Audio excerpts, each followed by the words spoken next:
राजा और एक आँख वाला घोड़ा। एक राजा के पास एक हष्ट-पुष्ट और सुंदर घोड़ी थी। वह उससे बहुत प्रेम करता था और उसका विशेष ख्याल रखता था। इसका कारण ये था कि युद्ध क्षेत्र में घोड़ी ने कई बार राजा के प्राणों की रक्षा की थी। ये घोड़ी की वफादारी थी जिसने राजा का दिल जीत लिया था। घोड़ी ने कई वर्षों तक राजा की सेवा की और पूर्ण वफादार बनी रही। जब उसकी उम्र हो गई तो उसकी जगह उसके बेटे ने ले ली। घोड़ी का बेटा हष्ट-पुष्ट था, मगर उसमें एक कमी थी। वह जन्म से ही काना था। इस बात को लेकर वह हमेशा दुखी रहता था। एक बार उसने घोड़ी से पूछा, माँ, मैं काना क्यों जन्मा? घोड़ी ने बताया, बेटा, जब तू मेरे गर्भ में था उस समय एक दिन राजा मेरी सवारी कर रहा था और मेरे कदम लड़खड़ा जाने पर आवेश में आकर उसने मुझे एक चाबुक मार दिया। शायद यही कारण है कि तू काना जन्मा। ये सुनकर काने घोड़े का मन राजा के प्रति क्रोध से भर उठा। वह बोला, माँ, राजा ने मुझे जीवन भर का दुख दिया है। मैं उससे इसका प्रतिशोध जरूर लूँगा। घोड़ी ने समझाया, नहीं बेटा, राजा हमारा पालक है।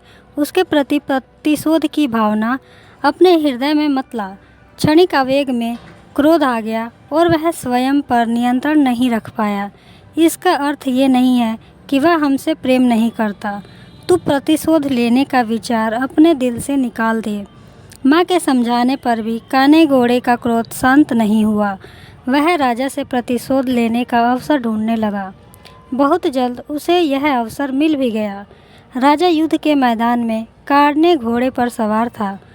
उसके और उसके पड़ोसी राज्य के राजा के बीच घमासान युद्ध छिड़ा हुआ था। तलवारबाजी करते करते अचानक राजा घोड़े से नीचे गिर गया। मौत उसके करीब थी। काना घोड़ा उसे वहीं उसी हाल में छोड़कर भाग सकता था, लेकिन उसने ऐसा नहीं किया।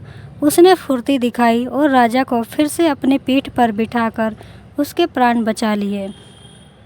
वह चकित था कि उसने ऐसा क्यों किया। जिस व्यक्ति ने उसे काना बनाया, उसने उसके प्रति वफादारी क्यों दिखाई? क्यों उससे प्रतिशोध नहीं लिया? ये प्रश्न उसने घोड़ी से पूछा तो वह मुस्कुराते हुए बोली, तू आखिर बेटा किसका है? मेरा ना। मेरी छत्र छाया में तू पला बड़ा है। जो संस्कार मैंने तुझे दिए हैं वे तेरी रग रग में रच बस गए हैं। उन संस्कारों के विपरीत तू जा ही नहीं सकता। वफादारी तो तेरे खून में है बेटा, तू वफादार ही रहेगा। कहानी से सीख। संस्कारों का आचरण पर बड़ा गहरा प्रभाव पड़ता है। जिन संस्कारों के साये में बच्चे का पालन पोषण होता है वो उसमें पूरी तरह समाहित हो जाते हैं। ऐसे में अपने संस्कारों के विपरीत वह नहीं जा सकता। संस्कारों का सबसे बड़ा आधार परिवार है, जहाँ से संस्कारों की नींव पड़ती है। हर माता पिता की जिम्मेदारी है कि वे अपने परिवार को अच्छे संस्कार व नींव दें। अच्छे संस्कार के परिवार का व्यक्ति संस्कारी बनेगा और अपने कर्मों से समाज में सदा सम्मान पाएगा।